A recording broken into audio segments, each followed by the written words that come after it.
হে everyone, আসসালামু আলাইকুম। তো আজকে আমি আপনাদেরকে তৈরি করে দেখাবো ফ্রাইড রাইস বা এগ ফ্রাইড রাইস রেসিপি। এটা আমি রাঁধুনি ফ্রাইড রাইস সিজনিং যে মিক্স আছে সেটাই ইউজ করে তৈরি করেছি। তো প্রথমে আমি এখানে নিয়েছি ক্যাপসিকাম, গাজর, বরবটি, পেঁয়াজ কুচি এবং মরিচ কুচি।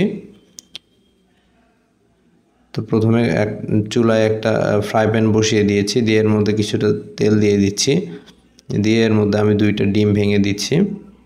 ডিমগুলোকে আমরা একটু স্ক্র্যাম্বল করে নিব, যেহেতু এটা এগ ফ্রাইড রাইস অবশ্যই একটা ইউজ করতে হবে, আর যে কোনো ফ্রাইড রাইসে একটা ইউজ করতে হয়।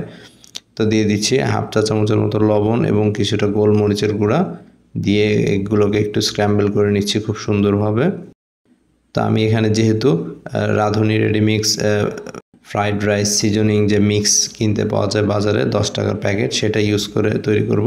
সো আমার এখানে এক্সট্রা কিছু ইনগ্রিডিয়েন্টস কম লাগবে, যেমন সয়া সস, চিনি, গোলমরিচের গুঁড়া এক্সট্রা করে কোনো মশলা এখানে দিতে হবে না। তো আমি এখানে দিয়ে দিচ্ছি পেঁয়াজ কুচি। এগ স্ক্র্যাম্বলগুলো হয়ে গিয়েছে আমার। পেঁয়াজ কুচিটা হালকা কিছুটা বাদামি করে ভেজে নিচ্ছি। হালকা বাদামি হয়ে আসলে এর মধ্যে আমরা অন্যান্য উপকরণগুলো দিয়ে দিব। প্রথমে দিয়ে দিব হার্ড যে সবজিগুলা, অর্থাৎ গাজর এবং বরবটি। আপনারা যদি ক্যাবেজ বা বাঁধাকপি ইউজ করতে চান সেটা অবশ্যই এই দুইটা একটু ফ্রাই করে নেওয়ার পরে ইউজ করবেন। আমি এখানে ক্যাবেজটা ইউজ করছি না। তো অ্যারাউন্ড 3 থেকে 4 মিনিটের মধ্যে একটু সটে করে নিয়েছি আমরা সবজিগুলোকে। দিয়ে দিচ্ছি লবণ, হাফ চা চামচের মতো লবণ ইউজ করেছি। ফ্রাইড রাইস সিজনিং মিক্স একটা প্যাকেট দিয়ে আপনি 2 কাপ পরিমাণ রাইস ফ্রাই করতে পারবেন। আর এক্সট্রা করে যদি আপনারা কোনো সবজি ইউজ করেন এরকম, তাহলে সেটার জন্য আলাদা লবণ এবং মরিচ ইউজ করতে হবে। আমি দিয়ে দিচ্ছি ক্যাপসিকামটা যেহেতু সিদ্ধ হতে সময় লাগে না, সো এটাকে আমি শেষে ইউজ করেছি। এগুলো রান্নার বেসিক নলেজ বলতে পারেন। তো ক্যাপসিকামটাকে আমরা একটু সটে করে নিয়েছি। এবার দিয়ে দিয়েছি কাঁচা মরিচ ফালি।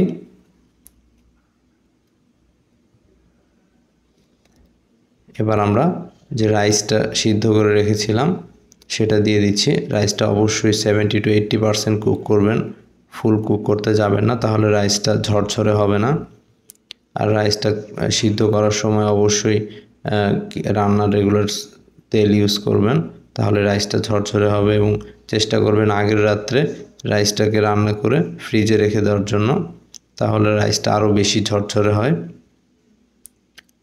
তো এখন আমরা রাইস দেওয়ার পর দিয়ে দিচ্ছি এগ স্ক্র্যাম্বল, দিয়ে খুব হালকা হাতে মিশিয়ে নিচ্ছি। এখন দিয়ে দিচ্ছি রাঁধুনি রেডিমিক্স যে ফ্রাইড রাইস সিজনিং, সেটা প্রথমে অর্ধেক প্যাকেট দিচ্ছি, দিয়ে একটু হালকা হাতে মিশিয়ে নিচ্ছি উল্টে পাল্টে। হালকা করে মিশিয়ে নেওয়া হয়ে গেলে তারপর বাকি অর্ধেক প্যাকেট দিব। তা না হলে দেখা যাবে যে একটা সাইডেই মশলাটা বেশি পড়ে যাবে, অন্য সাইড কাভার পাবে না। তো আবার একটু উল্টে পাল্টে মিশিয়ে নিচ্ছি। দেখুন এখানে এক্সট্রা করে আর কোনো মশলা বা ইনগ্রিডিয়েন্টস ব্যবহার করতে হচ্ছে না।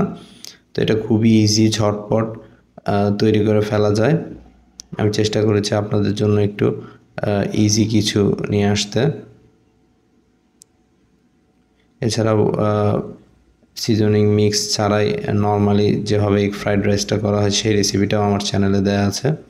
তো দেখুন ফ্রেন্ডস, এখানে আর বেশিক্ষণ কুক করার কিছু নেই, আমাদের ফ্রাইড রাইসটা হয়ে গিয়েছে। এখন আমরা এটাকে পরিবেশন করব। তো দেখলেন তো ফ্রেন্ডস, খুব অল্প সময় ঝটপট তৈরি করে ফেললাম এগ ফ্রাইড রাইস রেসিপি। ভিডিওটা ভালো লেগেছিল অবশ্যই একটা লাইক করে যাবেন। আজ এ পর্যন্ত, আসসালামু আলাইকুম।